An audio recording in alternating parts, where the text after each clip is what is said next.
Hello and welcome back to the Weekend Spread, the Schooner Pod's weekly college football pick'em podcast.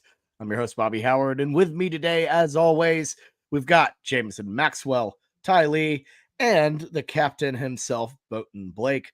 Boys, it's week 11, which marks some would call it an important moment of the college football season, but some maybe would disagree. We finally have heard word from the College Football Playoff Committee on what they think of the teams and some interesting ranking moves. Notre Dame feels relatively high. Miami feels very low. I don't know, but Blake, outside of a rant on how this is ESPN, something the mouse is doing incorrectly. And that's what I want to hear, Bobby. Actually, don't tell him what he can and can't say. He's going to say it anyways, Jameson. What are your thoughts on the very first playoff ranking? Yeah, I'm seeing a lot of disrespect towards the ACC, which is, I guess, noted because they've kind of fumbled. Just it seems when a team gets momentum in that conference, they immediately start losing. And so I don't know how to feel this year because typically I'd probably be on my high horse being like, they're overrating the SEC. The SEC has too many teams in, which is the SEC is definitely having a down year by all means. I feel like no team has separated themselves from the pack. There are some good teams, not great teams, not one that I think any other year should be getting 4 teams into the playoff field, but really no other conference. The ACC hasn't taken the reins at all, and they probably had the best shot. The Big 12 has 2 of their ones in there. I'm just curious to see how this ends up. It's like how I feel like the Big 12 is going to get screwed out of this. They've postured BYU and Texas Tech perfectly that whoever loses this weekend just gets launched into the sun and can't make it back into the playoff. So now I will say it's a relatively positive result for the Shield. I feel like they think highly of the Shield, highly of BYU, highly of Texas Tech, so I don't think it's a bad ranking for the Big 12. I think if you look at the, teams and conferences that have less to be aggrieved about it, the Big 12 is low on that list. Yeah, like they're low, but I think it's a one-loss team and an undefeated team. It's like you can't really you have to put them in there just because that's really nobody else that's been able to just go undefeated, really separate themselves. It's like the SEC keeps losing, the ACC just keeps. My God, it's like if UVA loses, I feel like they're bound to do. I don't even know what they're going to do with this conference. Like it's just going to be a one bid league. Whoever wins the ACC championship makes it. But yeah, I think some disrespect, especially like Louisville. Like I think they have a case. Like they have been playing good ball and they're in a legitimate league. And there's teams with. I think They've been incredibly like hot and cold. Like I feel like that's every team now. Like every team that I say that about, I'm like they have every team, not Indiana, Ohio State, and maybe Alabama after the first week have been pretty volatile. Yeah, I think you're trying to like give ACC an extra team just because like that's like the norm. No. It's so bad. No, because the SEC is so bad this year that they shouldn't, the SEC should be allowed to take advantage of the fact that... so bad? So, compared to these ACC teams, Blake, compared to these ACC teams, like, come on now. Like, we have to have a scale here. Yeah, but the top SEC team right now got absolutely mollywomped by FSU. That happened. So are you just crying out that we don't have a dominant Alabama or a dominant Georgia anymore? Does that make the SEC bad, or does it make the parity in the conference good? Yeah, but it makes the teams worse, and it creates, the teams are worse, which causes parity. Yeah, the top loss can't be out of conference, and then you claim conference parity, Bobby. Well, I think that loss is honestly, Florida State of now is not Florida State of then. It was beyond. I don't even know what Florida State has been since that game. They haven't been anything close to it. They saved 2 years worth of performances to pull it into that one game. It's safe to say, year and this year. It's safe to say it's so hard to evaluate these teams right now. Like week to week, teams that I think are good are just absolutely falling off. Teams that I've written off have started to rise. Like I think this ranking is going to change pretty drastically. like over the next few weeks, because there's still a lot of games left to play, and I think some of these teams are pretty dodgy. It always has. This ranking at this part is just like crap. I Yeah, know, I mean, but I think this year more than ever. Like, I think this year more than ever. I mean, do you remember that one college football playoff year where it was like Ole Miss, Mississippi State, Alabama? Yeah, You just- Mississippi State, I think, was the first team, like in the first playoff iteration, was number one. They were, yeah. They had an Egg Bowl semifinal, I think it was. Yeah, so obviously a lot can change. But you know, I think that's one thing. It is hard to figure out who's actually like the best team in college football right now, but it's good that we're going to have it settled out on the field. You know, it's good that we have a 12-team playoff because this would be really, really difficult to fit 4 teams into this damn thing. I can fit 4 teams into this damn thing right now. Yeah. So And it would probably sadly just be Big Ten and SEC. It would be so 2 Big Ten teams that haven't played anybody really. You know, I guess Ohio State, yeah, your best win is Texas, who lost to Florida. And still top 15 win.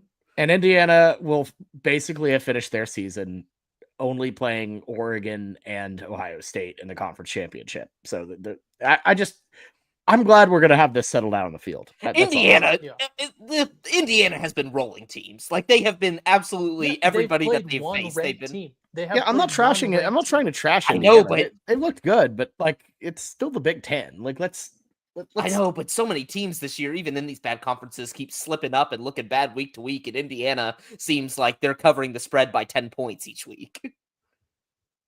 I feel like the move here shouldn't be trashing Indiana when we have a lot of suspect teams on the back half of this ranking. I mean, Indiana deserves their spot. I'm not saying that. Yeah. I'm just saying it's nice that we were able to play these games, and I think the 12-teamer is fun. So, yeah, that's really just my thing. Is I think the playoff is very much a good thing. It keeps a lot more teams alive at this point. It makes the conversations more interesting. I think this is all for the best. So, but very intrigued to see how it all shakes out. Miami going down was shocking. Well, I don't know if I would say shocking, but that was a huge blow to the ACC. Georgia Tech going down. That conference is a mess. The SEC is wide open. It's going to be a really fun final stretch here. But Jameson, so you weren't on the Scooter Pod on Monday. Before we get started on the slate, I just want to ask you, what are your thoughts on the OU Tennessee game? Thoughts on the Sooners? That sort of thing. I mean, I think that really what it comes down to is, one, you've got to get lucky sometimes, and turnovers. Whenever Joey Aguilar throws you absolute just moonball luckiness, like it really can change the game. Like those 2 picks leading to field goals is like, that's how you win on the road in an adverse environment. Like, how many games did we have this year where we didn't have those? And we're like, I think that this team could be in trouble every game. Legitimately, this is the first game we've had like that. And I mean, I'm really proud that the players went out there and tried really hard, but it comes down to there's a lot of things in that game that still need to be fixed. And coming into Alabama week, we can't rely on ourselves getting that many turnovers, a defensive touchdown, and then like last second picks at the end of the half to beat Alabama again. So I'm very, very happy that Oklahoma won, but at the same time, you know, like there's still a lot that we really need to shore up. Yeah, and I thought it was interesting. Like some people are like, oh, you guys are joyless, you know, and you know, why can't you just just applaud everyone? There's always things to fix, and that was not a perfect game, but you're still thrilled with the win. It's awesome. Man, I'm very, very excited. But that's not like anything for me to say on a podcast. Like, what am I going to say? I'm excited. We won the football game. Yay. There's your content. This guy did good, and that guy did good, and the other guy did good. Like, that's not a podcast. You gotta break it down. You gotta look at what happened and look at improvement. That's just fun. That is a podcast. That's literally all we do. It's that guy did good or that guy did bad. Well, I like to think we have some nuance. I will say there were a lot of good moments, and the run game is looking better. But here's my compliment sandwich: the run game looks better. Asterisks versus Ole Miss and Tennessee defense, like defenses that have been giving up the run at very, very high markers. So I mean, take everything as a win, and a lot of it's confidence right now. Like, we need confidence builders and culture builders right now at this time of the season, for both the athletic department and the players themselves. Yep. Well said. Well said. He loves his sports psychology. There you go. I do. There I you do go. talk often about sports psychology. Okay, so let's dive into the slate here. Quick look at our standings. Bolton Blake has wiggled on into the lead here at 58 and 46. Him and Jameson are tied at 58 and 46 after 4 and 6 weeks last week. And then Ty and I are tied for last at 51 and 54. I will be taking the third place position based on my 5 and 5 week last week, as Ty went 3 and 7 last week. So very interesting stuff down the stretch. I would like to point out, I'd like to make my case that I think I'm more entertaining because I'm roller coastering to 51 and 54. I'm having great weeks and terrible weeks. Bobby has just kind of been mid the entire season. I am not disagreeing with that. It's not going to help me if I lose, but I'm going to set a record for 5 and 5 weeks, I think. I will say it is a lot more skillful to have good and bad weeks at this point of the season because Vegas knows their algorithms are set. You know, we're now to the point where 5 and 5, 6 and 4 is going to probably be a regular. These lines are tight. There's no value. Yeah, you're just squeezing every drop out. But all right, let's kick this thing off with an American Conference matchup. One that I don't really know why we have it on here. And honestly, it's annoying that one of these teams is going to get a college football playoff bid. There have to be some Not sort of so safeguards. fast. Not so fast. This is so much fun. One of these teams should not make the playoff if you're not ranked in the top 25. I'm just saying, if you're not ranked in the top 25, you should not be in the playoff. Like, come on, it's silly. But Tulane, 6 and 2, 4 and 4 against the spread, coming off of a pretty brutal loss to the UTSA Roadrunners, meep at the Alamo Dome, heading to the Liberty Bowl to take on the Memphis Tigers, 8 and 1 overall, and against the spread. Memphis, a tree fitty favorite, 3.5 here. You can find this one 8 p.m. Central on ESPN. This game going down on Friday night, I believe. Blake, who do you like? Yeah, this is a pick solely out of spite. I had basically the triple dipper of like Tulane money lines, alt spreads, normal spreads last week to absolutely kill UTSA. And John Summerall has his mind everywhere but this Tulane team right now. He has his mind in Baton Rouge. He has his mind in Gainesville. He's looking at that SEC job and does not give a flying F about what is right in front of him, which is his Tulane squad, who had a chance last week to still make the playoff and just gets absolutely blanked by Jeff Traylor in the most mid UTSA team. Just got absolutely spanked. Wasn't even a game for 1 second. I like this Memphis quarterback. He's feisty. Got me back in it and finally beat up USF. We haven't had to talk about them in a while. Been nice. Pay it back, pay it forward. I'm taking Memphis minus the 3.5. Yeah, it's a coaching game here. It's Memphis. I just don't trust Tulane what they showed last week. And if they can bounce back and really like kind of calm these people that are saying that John Summerall is looking at other places, cool. But at the same time, if they were to even go out there and have a really good game and, you know, not have that mindset that some people think, Memphis is still a very quality football team that plays really well at home. And Tulane is a team that's very well known to be good at home. They're not in New Orleans right now. So let's go Memphis 3.5. I'm with you. At one point, this line was 6.5, and it's crept down to 3.5 on ESPN Bet. So not really sure what's going on there. Might just be some weirdness with ESPN. There might be an injury. Honestly, I don't know, but I still like Memphis at home. You know, high stakes, a lot to play for against a team that, like y'all said, I kind of think Summerall's, you know, kind of tapped out here. And Memphis is a damn good team. That 8 and 1 overall and against the spread, that speaks for itself. You had a weird, dead cat game situation against UAB right after, firing the coach, the little classic dead cat bounce. But I don't know. I don't see an issue here. Give me Memphis at home on Friday night. Yeah, I'm curious as to where the dead cat bounce thing came from because I personally I've never heard that. I've never seen a cat die though, so I don't know. But where was I? I had an opportune chance here to be the one that actually researched whether or not there was an injury, but as an honorable man, I passed on that. So I have no idea if there's an injury on this Memphis team. I just like teams that score points, and Memphis scores points. They always have. This is a great matchup. I think this is a watchable. This is a watchable game for sure. Tulane, beautiful uniforms. Memphis, cool vibes. I like the Tigers in this one, -3.5. Yeah, Brendan Lewis is questionable. Dodgy. Uh-oh. Oh Lord. Well, I don't have a mulligan anyways. We're riding with Memphis. So next game, also a Friday night matchup. It's the Northwestern Wildcats making a rare weekend spread appearance. 5-3. I was astonished to see Northwestern's record. Good for them. They are also 6-2 against the spread, so they've been overachieving all season long. Heading to Los Angeles on a Friday night to take on the 19th ranked Trojans, who are 6-2, 4-4 against the spread. USC, a 13.5-point favorite. You can find this one 8 p.m. Central on Fox. Ty, who do you like?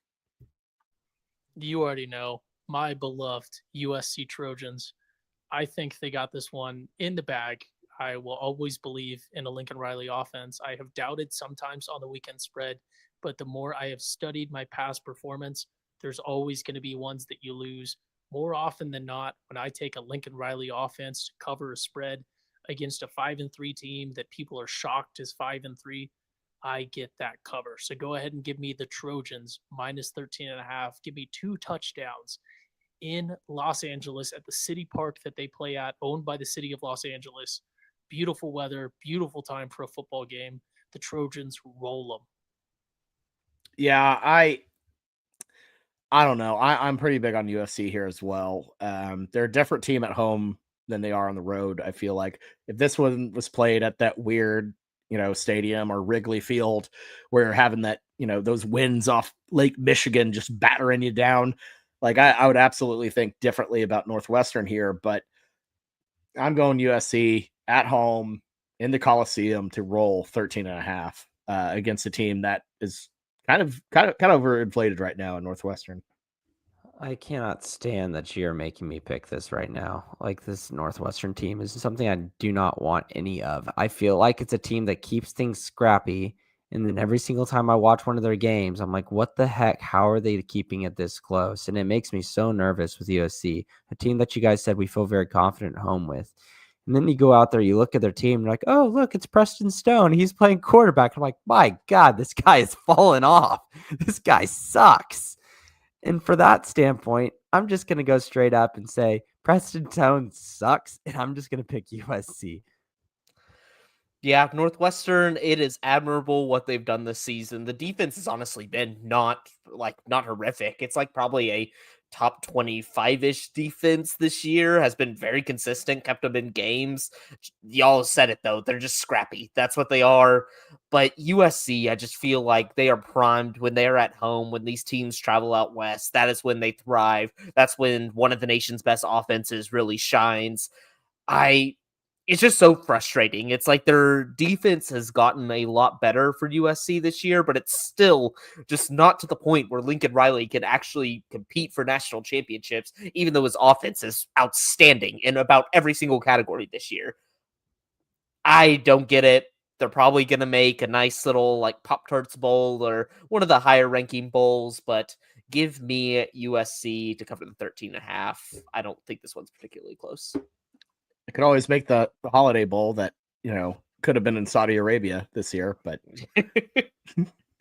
one of the USC would be the first team to participate in that. USC was probably pushing for it, I'm sure. I don't know. They're like, wait, hold on. You're telling me you're going to pay us a lot of money? I'm in. I don't care. Didn't North Carolina go and try and raise NIL funds over in the Middle East? So, I mean, I'm sure there's plenty of teams that have some backdoor stuff that we don't know about. Oh, yeah, for sure. what is his name? Mike Lombardi? Is that Mhm. who is their GM? Yeah, just like horrible. Like the trophy. Kind I of. don't. Kind of, yes, maybe not. I don't know. Let's move on to our next Big Ten game. It's the number 9 ranked Oregon Ducks, 7-1 overall, 5-3 against the spread, heading to Iowa City to take on the Iowa Hawkeyes, ranked 23rd in the country here, 6-2 overall and against the spread. Oregon, a 6.5 point favorite on the road. You can find this one 2:30 p.m. Central on CBS. Blake, who do you like? Oh, this one has me worried. This one has me worried. It Everything's trending in opposite directions for these teams. Oregon has not looked great the last few weeks against Wisconsin. That was one of the most horrendous performances I've seen from a team that I think has legitimate national championship aspirations that without a loss like that, only winning by 14 versus that Wisconsin team. Things just don't seem to be clicking in Oregon, but do I have the cojones to really pull with Iowa? That offense is Gronowski, not good. He's a good runner, cannot throw, but that defense is so elite. I think I got to do it. Iowa at home, 6.5. That's an underrated, sneaky, good home field advantage there. Seeing what they did to PJ Fleck and the boys. I don't know if the iron strikes hot. They get a few turnovers. I know Jameson said earlier you can't rely on those, which you can't. But it just feels like the vibes of this Iowa team is trending at an all-time high, even though probably they're not the most, like, they're a little bit better on offense, but it's still a typical Iowa offense. But man, this defense, I love it a little too much. I think they keep it scrappy. Give me the 6.5. Blake's falling into a trap. This could be a first quarter, and I'm ranting in the chat because I'm so mad that I chose Iowa because Gronowski has thrown 2 picks, or Dante Moore's just run all over this Iowa defense that really hasn't played anybody this year, and I'm just upset. But the great part about the trap is the dude said it out loud. He's like, look how they looked against PJ Fleck and the boys. I know. PJ Fleck. Say that out loud again, and then feel how confident you feel whenever you say it. Future UCLA coach, man. He could be getting the upgrade in the offseason. I don't know if you see it as much Let of an him upgrade, lead. but God bless. It's Oregon. I'm not buying that Minnesota win is some kind of like epiphany that Iowa is some potent offense. I'm not buying that at all. They're like the only team that played Indiana pretty good. Pretty good. Spot on, Blake. That was my entire point I was about to make. So earlier in the season, when Indiana went to go play Iowa, I was anticipating that the Hoosiers would just blow the water, just blow them out of the water. And as you know, with my proclivity for wild card picks, I was very wrong. In fact, just narrowly missed that one. Pretty tough loss, but it showed me something about. Whoa, Bobby no. went full crazy. It did it again. Let it be known that Indiana is a team that beat Oregon, and Indiana essentially won by 7 in that game on the road. Now, you need to know, I'm not knocking Indiana. I'm not trying to be like, oh, Indiana's garbage, I will be when it's my turn. What I'm trying to say is that Iowa at home is tricky as hell, and Oregon hasn't been super impressive. I like Iowa to keep this thing close somehow. I think they can muck it up and just make it a just nasty game that just feels like something that Iowa can do in this one. So I'm going to go Iowa with the points at home. I could see them winning it outright. I'm not going to go that far, but this is an Iowa team that shouldn't be slept on, especially not at home. Come over, Ty. Come to the Duckies. First off, I've been here. Thank you very much. When they win the national championship, I will have been here. But shout out to great friend of the pod and Eagles fan, Tyler. Fly birdies fly. Give me my beloved Duckies minus 6.5. Going to Iowa. Talking about birds. Go birds. This guy's talking about birds. Birds. I didn't even think about that. What bird? I'm just now noticing that Iowa has a lowercase I as part of their logo. What? Unsettling. Yeah. Oh, the physical eyeball and then the cheekbone. I don't know if that's intentional, but yeah, give me the Ducks minus 6.5. Is that real? I mean, it looks to be a lower. Was it intentional? Yes or no? But that's absolutely a lowercase. That doesn't. I'm gonna have to look that up. That's insane. I'm It could be a putting. semicolon, perhaps. I'm not gonna lie. For a second, I thought Jameson was putting his eyeball up to the screen. Well, I'm putting my thumbs over the beak and what would you call that? The mane of the bird? I don't know. Well, Bird expert, help me. The You're- scalp. Bobby doesn't like birds. Jameson, though, you are a little bit logo blind. There was that one time we went to a Thunder Mavericks game, and it was like the NBA playoffs. We were there the entire trip, and as we're leaving town, you turn to me and go, "I didn't realize their logo was a horse." I'm like, "What do you think the horse was doing on the court, Jameson?" I thought it thought just you were- looked like a Pepsi logo looking thing where it was just blue and white. You thought it was just I a thought bunch you of were gonna say- squiggles. Yeah. Did you ever notice that it says OKC in the Thunder logo? Those shapes, they form in OKC.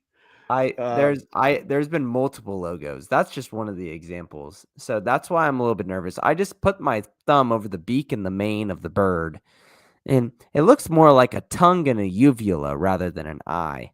Oh lordy. Oh lordy. I'm right, gonna moving on to pass our- what I was gonna say. Moving on to our next game, we got the 5th-ranked Georgia Bulldogs, 7-1 overall, 3-5 against the spread, heading to Starkville, Mississippi, to take on the Mississippi State Bulldogs. 5-4 overall, 8-1 against the spread. Jeff Levy finally got his first SEC win.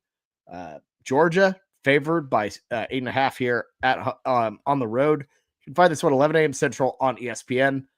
Ty, how you feeling about the Bulldogs? He likes Yeah. the dogs. Let me say a couple things. One, yeah, I love the Bulldogs in this one. Two, first win should have been Texas. That was disgusting that Brandon Walker jinxed that one and caused Mississippi State to lose. That was unilaterally his fault, as many have said. Now, let me say, I feel like I need to preface my take with we are very fortunate that Mississippi State is coming off a win and coming off a couple of very, very good performances because it has tamped this line down to a reasonable number, I feel.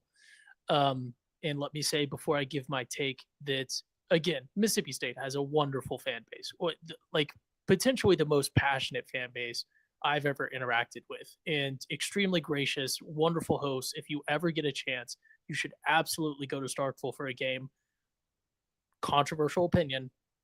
It is the best game day experience in the state of Mississippi. With that being said, I like Georgia in this one. Georgia, 8.5. Of course you do. No, but it's 8.5 points.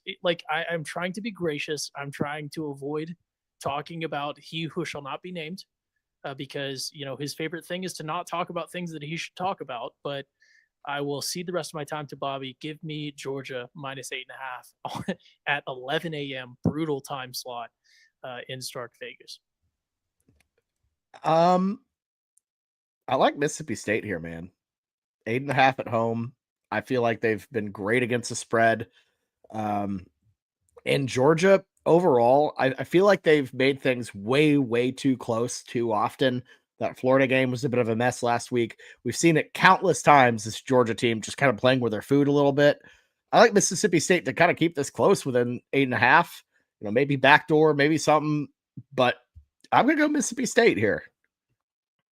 I think that the smart ball knowers will be like, oh, look how well Mississippi State's been at home.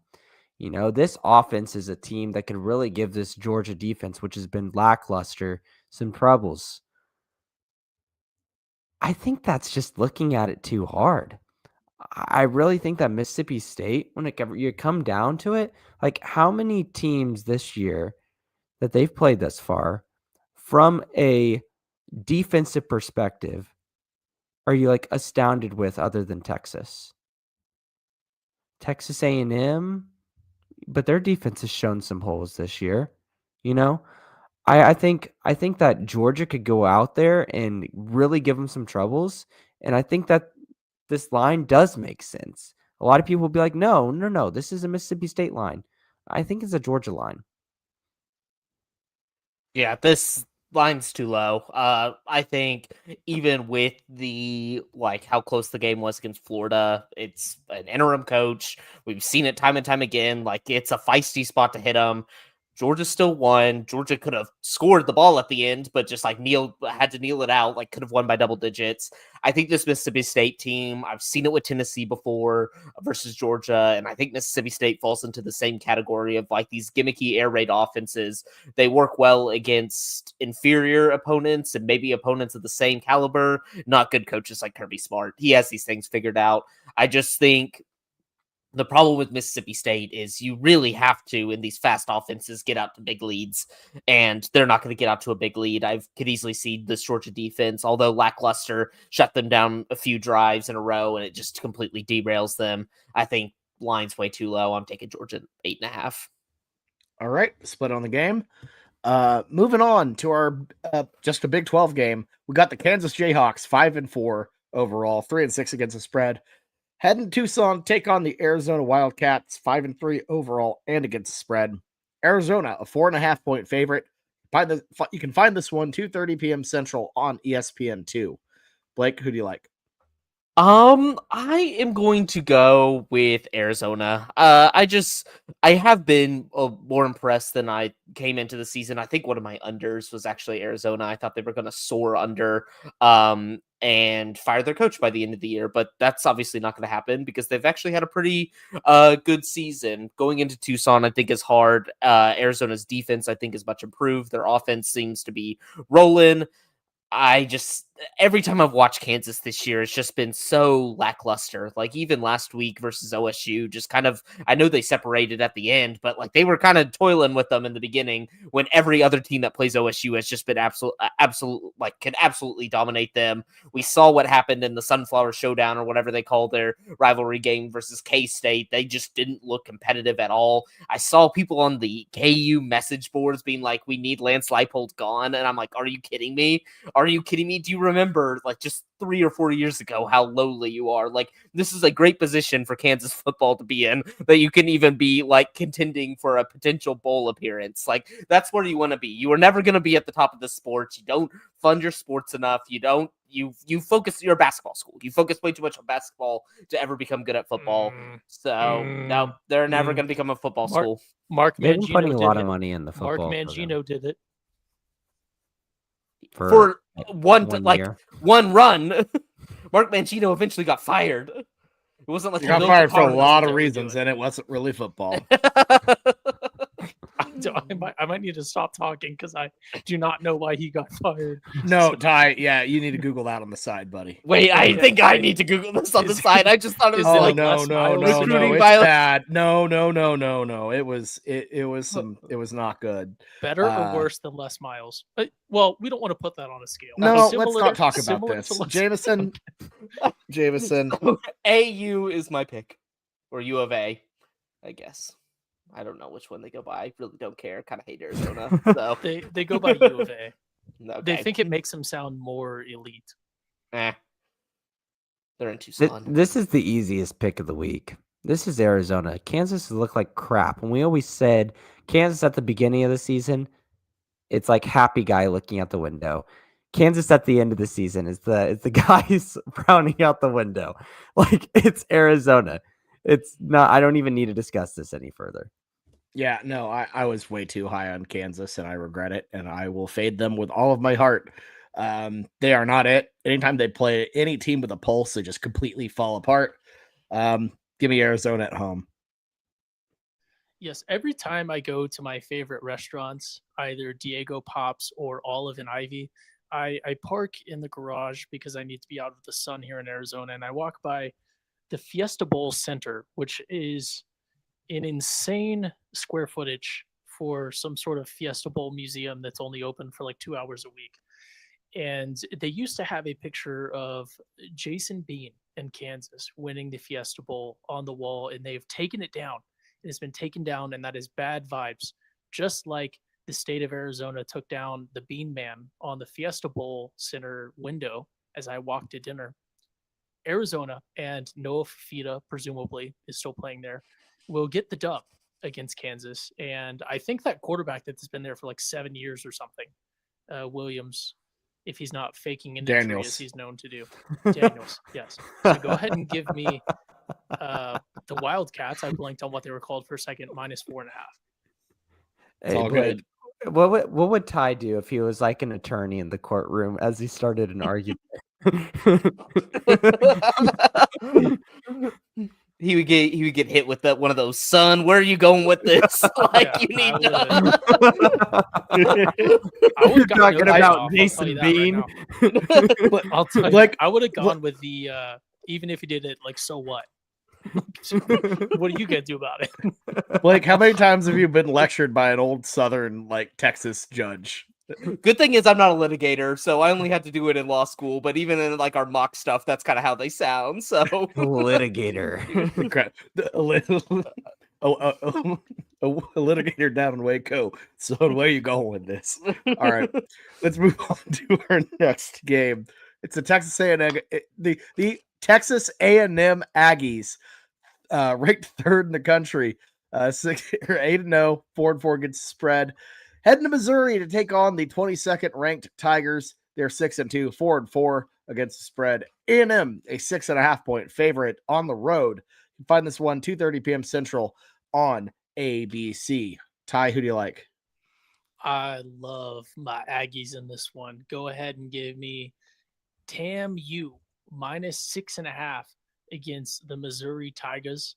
Even though I love, as we know, Harry Truman, but I will not go on a Harry Truman rant because he did not go to Missouri. He actually didn't graduate college at all.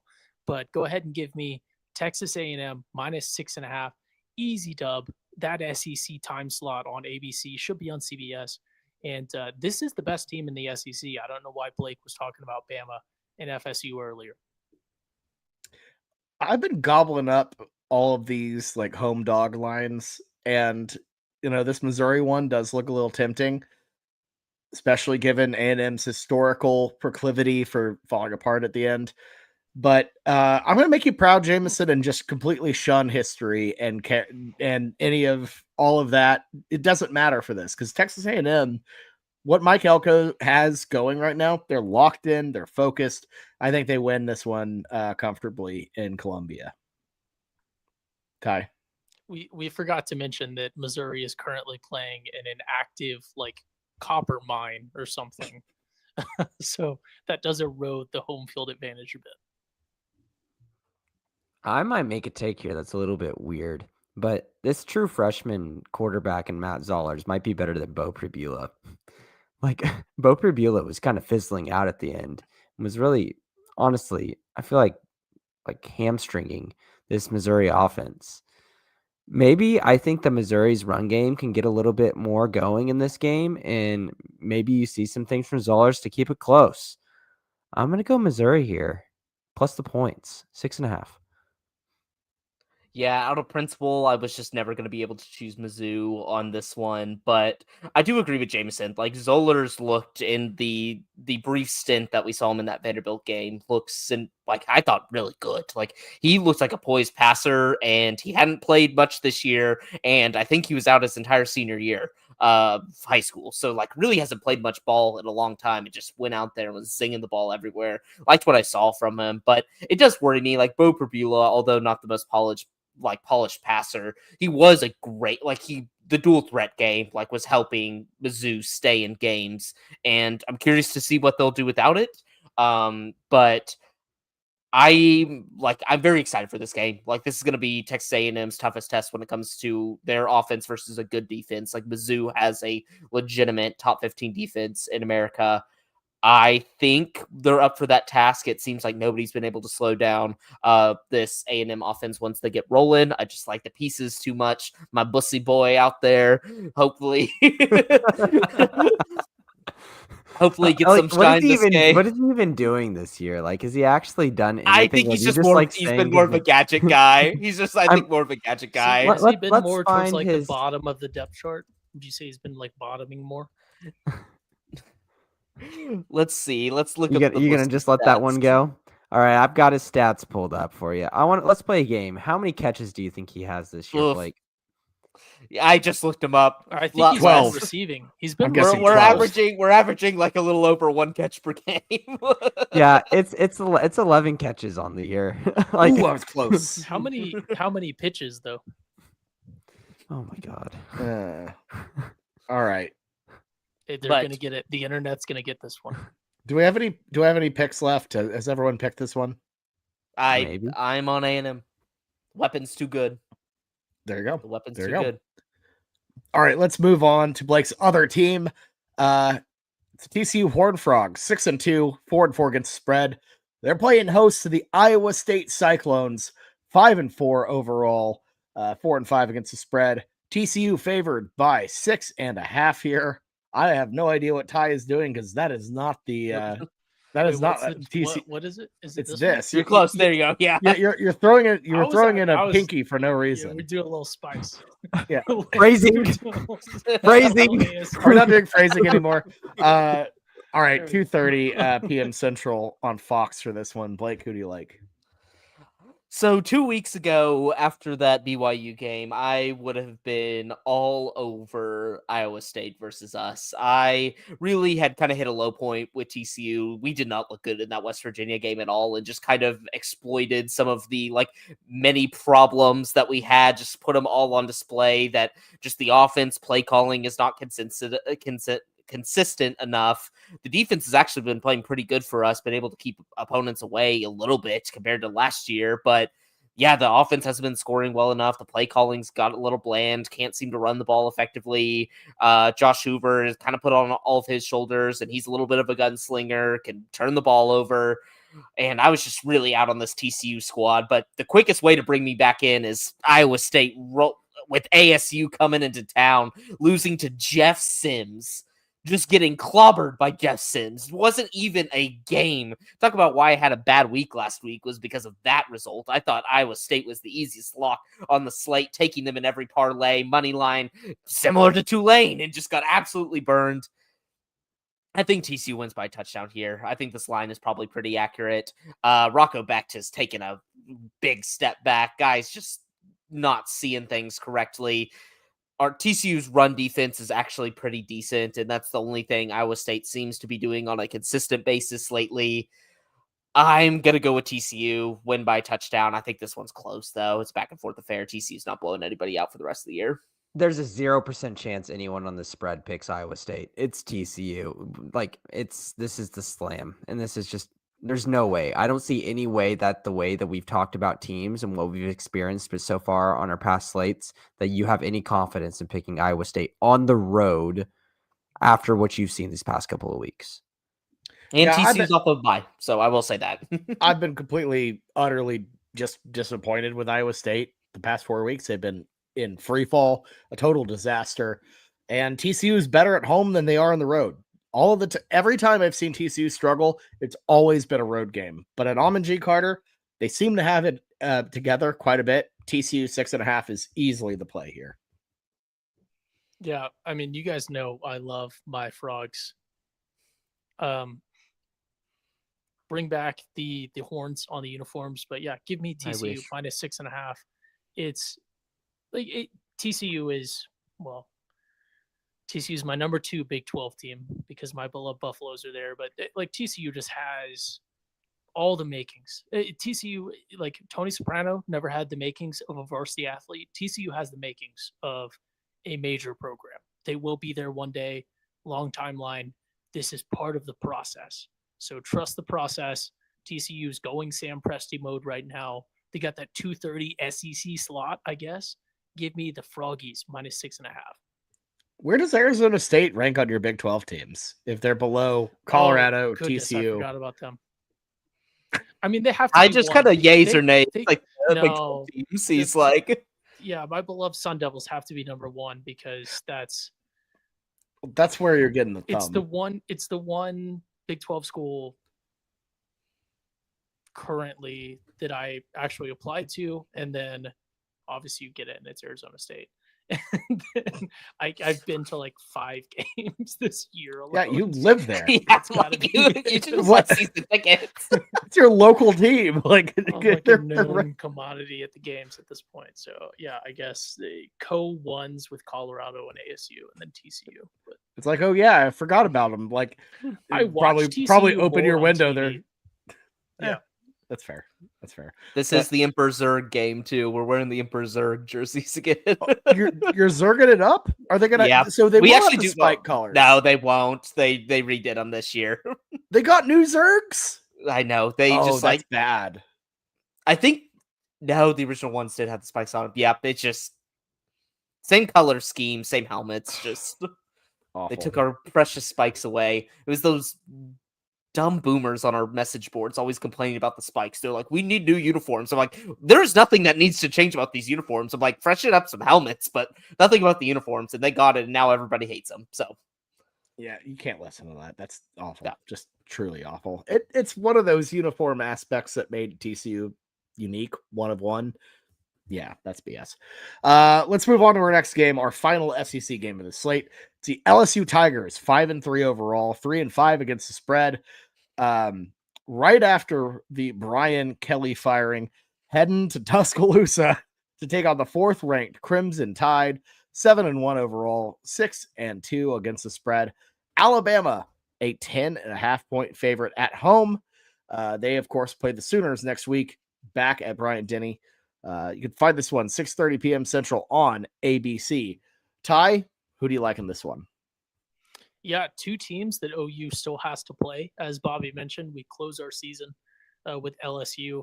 So this is an important watch if you're an OU ball knower, because you're going to want to sort of get a picture of what the post-Brian Kelly LSU team is like in terms of who these new interim coaches favor, what their play calls are like, and everything else. If you're trying to get a informed opinion. Bama, obviously in stride, like Blake mentioned earlier in the pod, one of the better, if not the best SEC team, probably the one that is the most likely to win a national championship, which would be terrible for some of my long-term talking points. But I think I know the right thing to do. And it's every Power 5, every D1 BCS is the wrong term, but every major program that has fired their coach this year has immediately covered the week after. And that alarms me when you have the tools that LSU has. I know I should not do this. I've been burned so many times doing this. Give me the Tide minus 10.5 at home. Get the cover against the Tigers. This is going to be the one that breaks the mold this season. I just know LSU is going to cover. This is going to be the one that breaks the mold this season. So go ahead and give me the Crimson Tide. I get the dead count bounce thing here with post Brian Kelly and nobody liked him and all of that, but Alabama doesn't mess around at home and they don't mess around against rivals like LSU. One of their most resounding victories last year, probably the best win Alabama had all year last year, was in Death Valley, where they just absolutely ran it up on LSU at night. It was astonishing. And look, I think DeBoer, especially off of a bye week, they're going to want to, I think they're going to win this one solidly. So Bama minus 10.5 is my play here. I'm going LSU. I'm saying Ty's argument right now. And to be honest, I think LSU has some pieces. And everything that you've seen come out about Brian Kelly makes you think that they are absolute prime. We've seen teams that have some coaches that were respected well in the locker room, and then they lose them, and then they get bumps. Like, this guy is like, you finally get a toxic person out of your locker room, and then I think that there's some strong, high-character people at LSU that won't allow them just to, like, give up on the season. They have some really high-end seniors, upperclassmen that I think should go out and at least keep this close enough for 10.5. Yeah, that's my problem is LSU's defense still has players on it, still can play very well. If they get back, what is it, Whit Weeks? Is he coming back this week potentially? Get Harold Perkins back in his usual spot. This team's a live dog. And if they could just find something on that offense to keep it somewhat close, and I've seen Bama, although they are way better at home, I do admit that. Like, it isn't like they've been blowing out teams this year. They've been very good, very consistently winning, but they haven't been blowing out teams. So I'm going to go LSU 10.5. I think this is that hook. That hook, I think, is everything. And so I think they keep it close enough. Agree with Jameson. It's just once you get that nice cancer out of your locker room, I feel like these guys are going to actually want to play. Like, not a single player came to his defense at all. Like, not a single one. You see guys. Nobody liked that guy. Yeah, people changing commitments to commit to your school the moment your coach is fired is unprecedented. But it does. I do want to say real quick, because we are a bit of a OU bias podcast. It does worry me at this point in the season that just what is the worst thing for OU to happen is what's going to happen. And that would absolutely be Alabama losing this game, because then win or lose, the OU performance against Alabama looks worse if Bama loses this game. So I am alarmed again by the tools that LSU has. I think it's a situation where if you beat Alabama regardless, it's fine. Just go 10-2. That's the only thing that matters. But you do not want to piss off Alabama next week at all. You kind of got that with Ole Miss after their loss with Georgia. You saw a focused team that really wanted to right the ship. You do not want an Alabama team that's trying to right the ship. That's for also sure. Lane Kiffin found out that we were sign stealing in 2025. And he was very upset about that. So it wasn't even really. I'm very alarmed to see what LSU can do next year when Lane Kiffin figures out that you can have a radio for your quarterback. That's fine. Moving on to our final game of the main slate. It's a big one in the Big 12. It's the 7th ranked BYU Cougars, 8-0, 6-2 against the spread, heading to Lubbock to take on the 8th ranked Texas Tech Red Raiders. 8-1 overall, 8-1 against the spread. Tech, a 10.5 point favorite out in West Texas. So this one going down 11 a.m. Central on ABC. First Big 12 game on ABC in like 2 years. They haven't done it since 2023. So pretty crazy. Ty, who do you like? Nope. Yeah, it's me. It's not Blake. Who do you like? I'm sorry.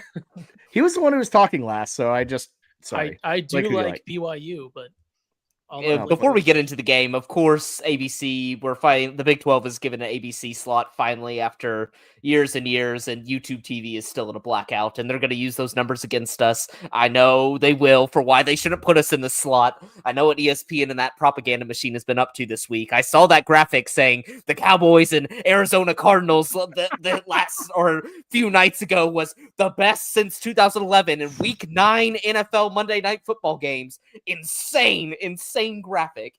I need to send it to you. It's just straight up propaganda.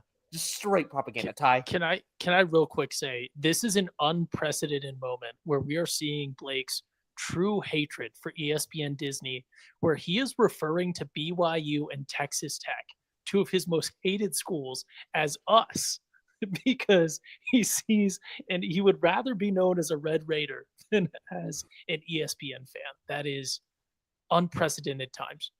The good thing is that we're fighting the good fight in the streets right now. ESPN's losing that propaganda war. We're going to bleed them dry. I know it's a few $1 million per day. Keep the lockout going, YouTube TV. Let's bleed them. But I am going to go. So matchup breakdown. This is a multi-million-dollar roster, somebody that's just trying to buy their way to a championship versus the power of friendship in BYU. And I am going with the power of friendship 10 times out of 10. The good karma on this BYU team is amazing right now. First off, Texas Tech Barber, I think he's the team barber. His wife unfortunately got in a car accident. BYU fans rushed to the aid today, doubled the GoFundMe goal.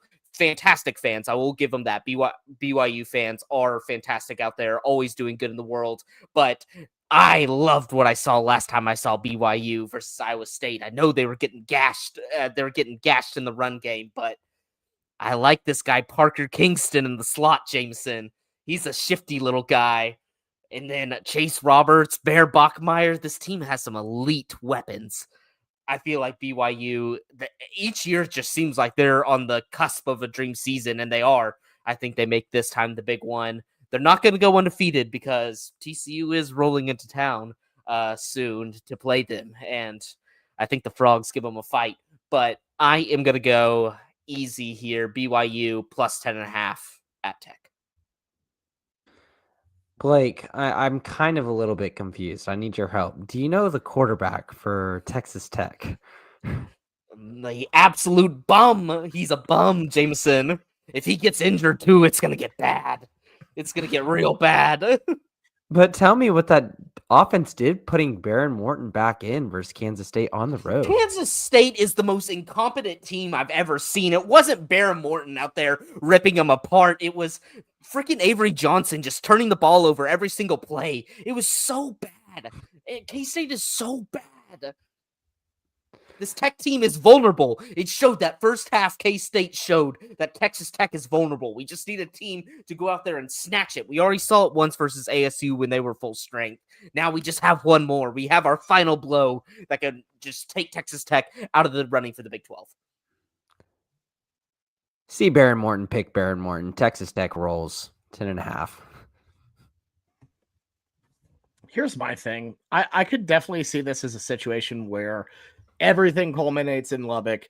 Big deal. Everyone's locked in. And, BYU finally kind of hits that, wall that people have been expecting them, myself included, to hit all season long.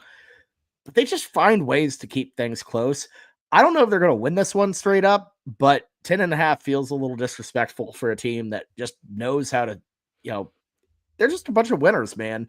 BYU, I like them 10.5 here to cover this. We'll see how it goes, though.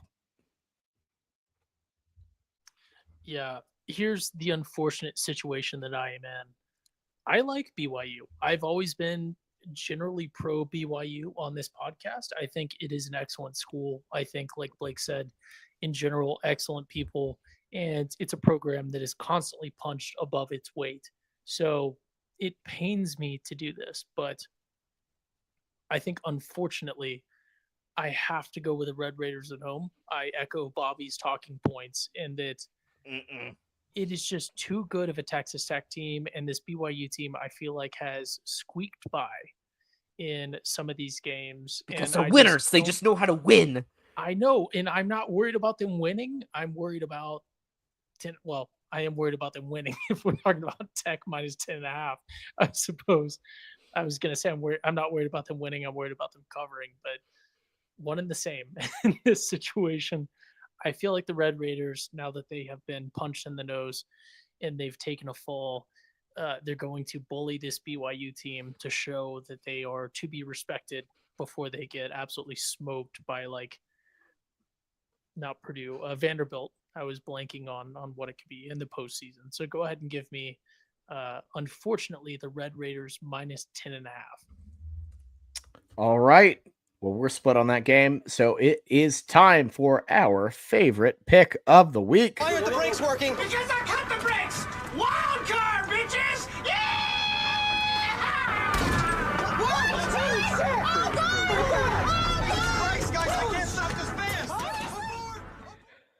It's time for the wild card pick, where we make our favorite pick from outside of the slate. By the way, apologies to any BYU fans tuning in for the foul language. Ty, who do you like? Who cursed? Was that you? No, in the video. Yes, the video podcast. Anyways, no, the clip we play every single. I know what you mean. Always Sunny clip. I will be taking, in short, I will be taking maybe the first time this season that I've taken a dog on the wild card. I will be taking You've my done beloved. it before. I don't think I've done it this season on the wild card. You took Boko. Okay. Should I do it again? I think they're a 2.5 point favorite, I believe, if I recall. Yeah, I don't know because they're not my wild card.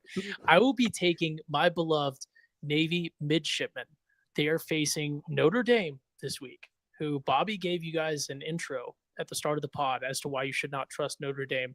Notre Dame is a 25.5-point favorite on ESPN against my beloved midshipmen. Yes, Navy has dropped a game now against North Texas, an excellent offense at North Texas. Yes, I picked Navy, homer pick, tried to go on an island.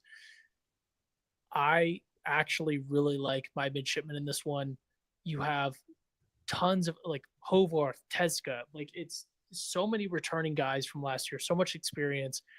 Everything is still firing on the same cylinders as last year when they went 10-2. And by the way, if they drop this game, they might very well go 10-2 in the regular season again this year. I love my midshipmen in this one. It just feels like too many points for a Notre Dame team that is facing a Navy offense that is better than the Navy offense last year. And it's a lot of points for week 11. If you're Notre Dame, I feel like you're not looking at, let's just continue to run up the score on Navy. So I am counting on Notre Dame maybe backing off a little bit. This is technically a rivalry game, as much as like OU Missouri or, OU Oklahoma State is like a rivalry. It's not like a real rivalry like OU Texas, but it is a rivalry game. So go ahead and give me my beloved mids minus or plus 25. I don't even pick dogs that much. I don't even know how to do it. Give me my beloved mids plus 25.5 against the Fighting Irish. You picked favorites 10 times on the slate, just as you predicted in the previous show. Like it's just clockwork, baby. Well, Ty, you're right. I don't think you can trust Notre Dame. I think that's a very good point. But you can trust Notre Dame against service academy teams who run the triple option, and they see it every year. Give me Notre Dame minus 25.5. Oh, at home In South Bend. This man went. They're having a mid off over here. The 3 and the 4 spot. Went all in on Notre Dame early in the pod, who is not the most overrated team. It's Indiana. And it's insane that he's going to switch up like this. I'm not. Look, they'll trip up somewhere, but it ain't going to be against the team that they're used to playing, a style they're used to playing. I'm not counting on them tripping up. I'm counting on them not winning by 4 touchdowns. Do you remember what the score was last week, or not last week, last year against Notre Dame? This isn't the same. The Notre Dame team last year. The Notre Dame team last year was much better than the Notre Dame team this year. Fair. All I'm saying is their style, they know how to stop Navy. I'm going to go with Notre Dame. Okay. I think I actually made Ty mad a little bit. I apologize. No, it's just Navy is literally like they lost like 3 dudes. It is basically exactly the same team as last year. Notre Dame is not the same. Yeah, we'll see how it goes. Jameson? Blake, I want you to guess who I'm going to pick. It's a team you've already mentioned this podcast. Oh, that doesn't help. That you disrespected this podcast. Oh, Jesus. Who would it be? I'm scrolling through the games. If you're scrolling still, you need to stop because it's right on a Thursday night, baby. Oh, God, I'm on a Saturday. Okay, that's why. Lord. Come back to me, baby, to the South Florida Bulls. I need to get back on USF. I think people are going to hate on them and lose that steam that they had because of that Memphis fourth quarter. Then quarters 1 through 3 looked great. Yeah, they fell off in the fourth quarter. That's a travesty. But I think that this is a team that will bounce back at home. Then they play UTSA, a team that I think Vegas is going to overhype for that Tulane game. And we're already saying it on this pod, like, how much are we buying into Tulane's performance right now? I'm not sure. Like, I think it really is. There is something to like coaches being distracted. I made a bad take last pod thinking Matt Rhule was distracted. And then the next day he signs a freaking contract extension. That sucked. But I think that this is Summerall. I don't see a scenario in my head where Summerall stays at Tulane. And I think every single player in that locker room knows it. There's too many damn good jobs out there. There's not a lot of good coaches out there that are available. I feel pretty damn confident that USF can get out big and really hurt a UTSA team that, remember, lost to Temple this year. I'm going to say that continuously over and over. I don't care what they've done recently. This is a team that lost to Temple this year. I'm sticking with USF. For the record, Temple might be bowl eligible. So I don't care. I watched them in person. That was embarrassing. They were not very There's good. a lot of bowl eligible teams. But my wildcard picks have not been great as of recent. I've been on kind of a cold streak, so I need to just go back to the tried and the true. there's philosophy from the early days of the Schooner Pod. When you see that plus sign with some points with Hawaii on that island, oh, you're taking it. 10 p.m. versus no other than San Diego City coming into This town. is gonna go so poorly. This is gonna go so poorly. I want a game to stay up super late at. This He's is the framing perfect this game. as a pro Hawaii take, and it's a San Diego State hater take. No, it is. It's like two things rolled into one. It's perfect. The spite will keep me awake. No caffeine needed. This is going to be beautiful. I can tell you right now, the dogs running in packs. It might be a duo this weekend. It might just be BYU and Hawaii money line because I'm feeling it. This is the week San Diego City finally steps in the trap and gets their first Mountain West loss. I saw what this team did week 0 versus Stanford. Pretty impressive. I know Stanford isn't pretty impressive, but I love how Boy, Blake said pretty- he's been doing bad on wild cards this year. Proceeds to go back to hating San Diego State, who gave him. He's had some bad ones, but also an absolutely horrible pick whenever he That's picked bad. Fresno versus San Diego. the line was too small. The line was too small. No, That no. one, I Remember, will say- Blake. Remember, Blaming the you odds never- makers, right? Not you your never fault. want to be. You never want to be pickaxe man who has turned around and is walking back left. You want to be pickaxe man Yeah, who's about to keep get mining. to the diamonds. Keep I will say mining. though, if Hawaii loses this game, we have some big issues on our hands because then it sets up for next week. Boise State, San Diego City in the city, and I am not. If they win, I am not ready. I'm not ready. Well, for do you this. see what Boise did last week, Blake? No, what It was happened? bad. They looked pitiful. Oh, It was Jesus, okay. it's like something that we like. Boise State was playing okay this year, and then they played Fresno and lost 30-7 at home. Oh no, I saw that first. God, oh no. Okay, I need Hawaii more than ever. I'm not like a He's huge gonna- fan of the this is gonna Brotherhood. be I know the- there's a lot of other people out there that rock with those guys on the island. I don't as much, but I need them. Fresno won 30-7 and passed for 10 completions, 35 yards. Keep talking, Oh. Jameson. I need our first ever mulligan on a wild card. No, I used mine because dang it, y'all convinced me to not take OU last week. I should have stuck with my guns. I should have stuck with my guns. But no, this is a tried and true, a hater pick. I will say this year, my dog's parlay has been a lot of hater takes, and we've got more legs right than wrong. And so it's a good year to be a hater. And I feel like this weekend I could see Texas Tech go down in the 2:30 slate. Somebody's probably there at the 6:30 slate, and then Hawaii tucks me in with the upset win versus the city. So Here's Blake bragging about lost parlays on the pod. Yeah. I have had some incredible Quality losses. money line Quality losses. Yes, Blake? if I was an SEC team, I would be 7 right now in the college football playoff. Another with the amount of hypothetical quality win losses for I Boat had. and Blake. Blake is dropping. You can't lose parlays like me, Sway. Oh Lord, that's funny. Yeah, that's just gonna end poorly. It just really It is not. It is not. Nope. I love it. The quote of the show was "The spite will keep me awake," which makes me. Oh, that was great. That's great. All right. No pot of greens. We all good there? I need to All right, use good. mine at some Yeah, point. I don't know when. I continue to delay pot of I green. know. There's no I do value this every left. I'm year, struggling. and I see some early on in the season I really like, and I go, no, I'll save it for a better day. And then it gets late in the season, and this is when it gets mucky. Like, Yeah. I got to be smarter about it. This was a pretty trash slate. See, It's dicey. I go to WWE with my wild card. I want to like break the glass and come sprinting out and be wrestling one of y'all versus one of your picks, but everything Well- I've kind of agreed with so far. Well, South Florida plays Navy next week, Ty. So Oh, we can there you always do go. it again.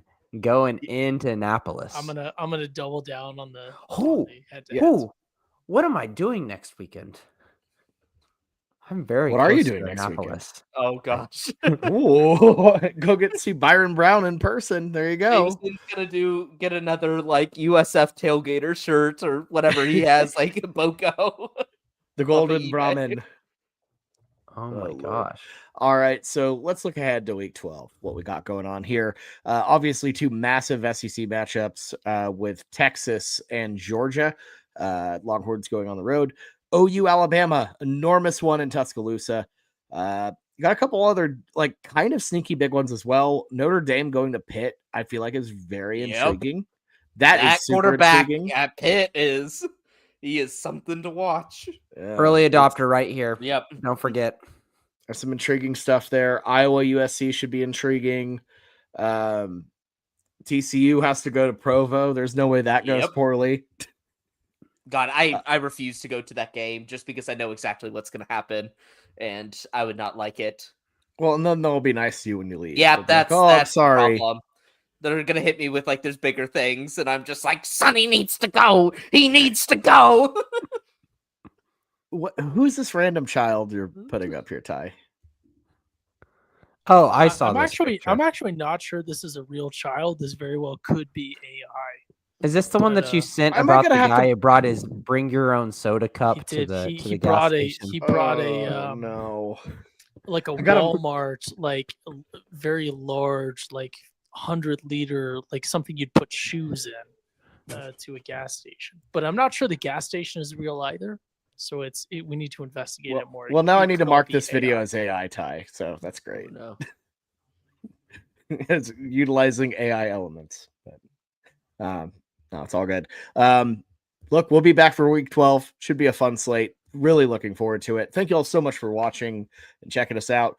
We'll be back on Sunday, maybe, to talk about Alabama. I don't know. We hadn't thought about it yet. We'll be back at some point to talk about OU football. But until then, have a great weekend. Sooner fans, enjoy the bye week. And we'll see you next time. Boomer Sooner, and good luck, everybody.